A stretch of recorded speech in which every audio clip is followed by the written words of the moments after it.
The movie begins with a guy named Tom Ittapat, who was just a teenager. One day, Tom walked into a bank and asked for a whopping 10 million baht loan. The bank manager, kind of surprised, asked him why he needed such a big chunk of money. Tom then started chatting with the bank manager. Now, let's rewind a bit to when Tom was in high school. Back then, it was all about playing online games. One day, while he was in the middle of a game, he got a message from another player. This gamer wanted some weapon accessories from the game and was ready to pay 12,000 baht for them. Tom wasn't so sure at first, but eventually he said yes. To get the money, he used his uncle's bank account because he didn't have one himself at the time. Instead of going to Tom's account, the money ended up in his uncle's savings account. But Tom didn't let that stop him. He started selling more game stuff online, making some serious cash. He kept doing it, and before you know it, he had enough money to buy himself a sweet ride. So, when Tom's parents found out that he had enough money to buy a car, they got really mad at him. They thought Tom had won the money through gambling or something shady. Tom tried to explain the truth, but his dad couldn't believe it, and his mom just wanted him to focus on school. But Tom, well, he didn't really pay much attention to what they were saying. He kept on with his business all the way through high school. When he finished high school, Tom applied to a public university in Thailand. Unfortunately, they didn't accept him. His parents were not happy about it and scolded him for not making the cut. But Tom wasn't too bothered by it. He thought going to a private university would be just fine. On the other hand, his dad was worried because private universities can be quite expensive. And that's when things started getting tough at home. Tom's parents started arguing over their family's money issues. Tom then checked his bank account and realized he was running low on cash. It was a tough spot because the game account that had been his money source got blocked since he was using it for business. Tom was desperate to find a way to make some money. He thought buying a bunch of DVD players to resell might work. But when he got those DVD players, they turned out to be all messed up. So he went back to the store where he got them, hoping to get his money back. But no luck. The seller refused because those DVD players were knockoffs with no warranty. Tom had to go back home empty-handed, with a bunch of busted DVD players crammed in the back of his car. As Tom was heading home, he spotted his dad on the street. His dad hopped into the car and gave Tom some advice, saying how running a business ain't a piece of cake, especially for a young guy like him with no experience.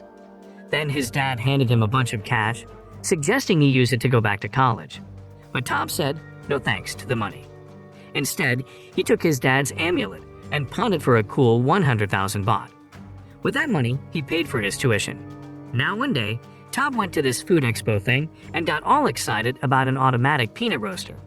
He found out it was the first of its kind in Thailand, even though it cost a pretty penny. When he got back home with the roaster, his parents were back to scolding him, thinking he bought it. But Tom confessed that he'd actually just rented the thing for 50,000 baht.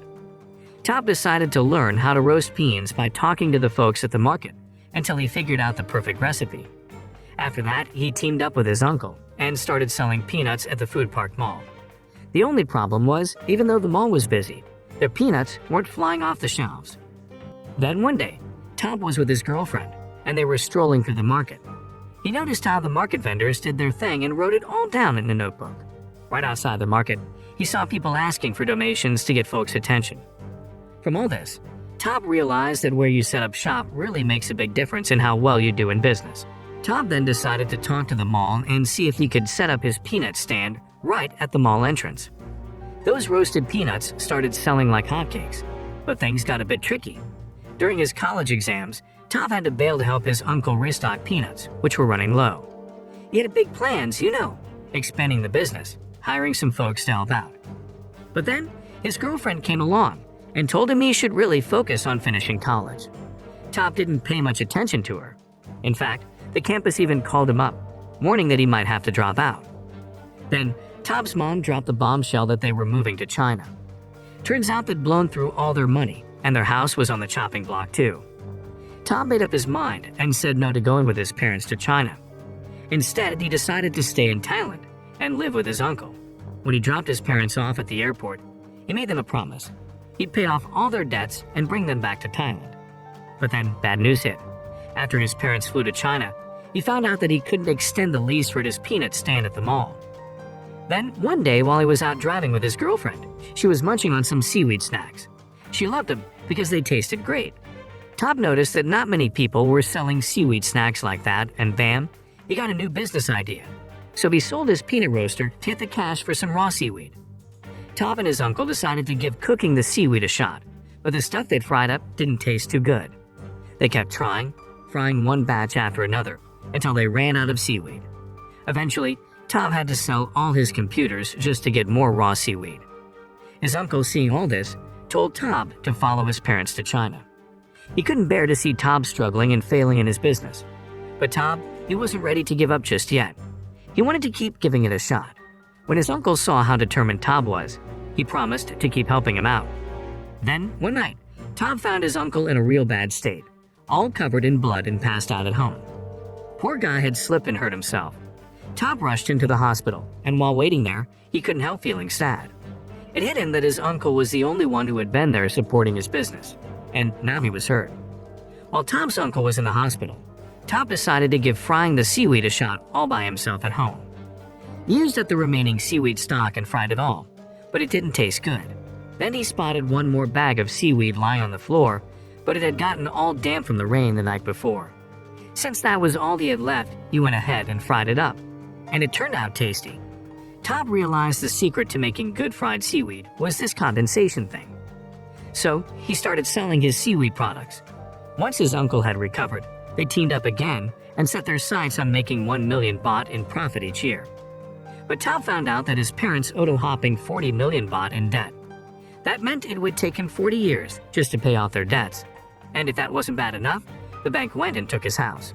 Top was really sad about all this. Top was walking around and spotted some plastic wrapping with a 7-Eleven logo. That got him thinking, maybe he could sell his seaweed stuff at 7-Eleven. He mustered up the courage to go to the 7-Eleven office and pitch his products. While he was waiting, he saw another guy presenting his stuff to the 7-Eleven manager. Top got inspired and even practiced his own presentation in the bathroom. But when Top finally met with the 7-Eleven manager and gave his presentation, he got rejected. Turns out they didn't like the way his product was packaged. Top went back home feeling pretty down. Then, one day, his girlfriend paid him a visit and was upset that Top had dropped out of college. She told him that finishing college would lead to success. But Top tried to convince her that success can come from anywhere, as long as you put in hard work.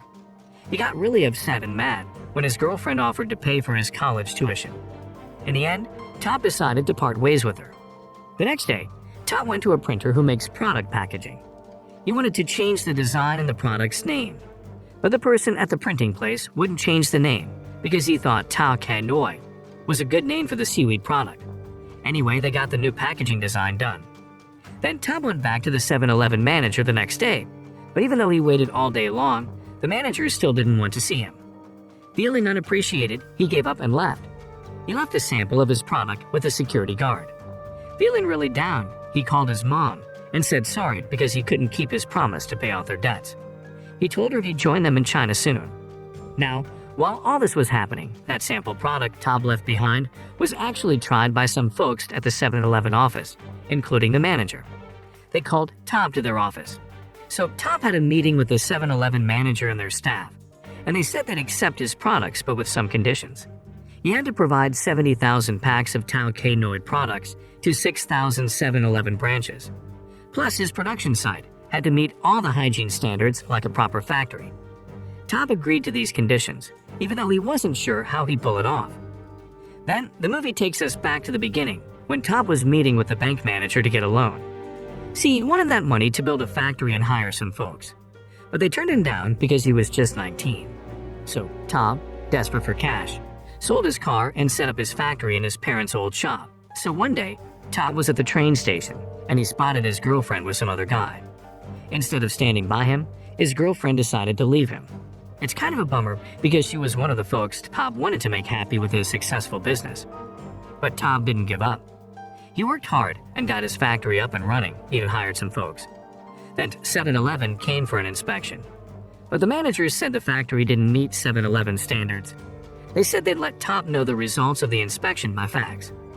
So Top worked hard to fix up his factory to meet 7-Eleven standards. Then, one day the fax machine at the factory started ringing. But the message didn't print perfectly. Top read it from outside the room and saw approve in big letters. He couldn't hold back his tears of joy. He met that target of 70,000 packs of his products. Top hugged his uncle, who had been with him through it all, and called his mom. He told her he'd bring them back to Thailand soon and pay off all their debts. Fast forward 2 years, Top managed to pay off his parents' debts and brought them back to Thailand. Nowadays, he's got 2,500 employees, and Talcanoid products are in more than 6,000 7-Eleven branches. Plus, he's got a seaweed farm in South Korea. By 2010, at the age of 26, Top had made nearly $32 million. And that's how the movie ends.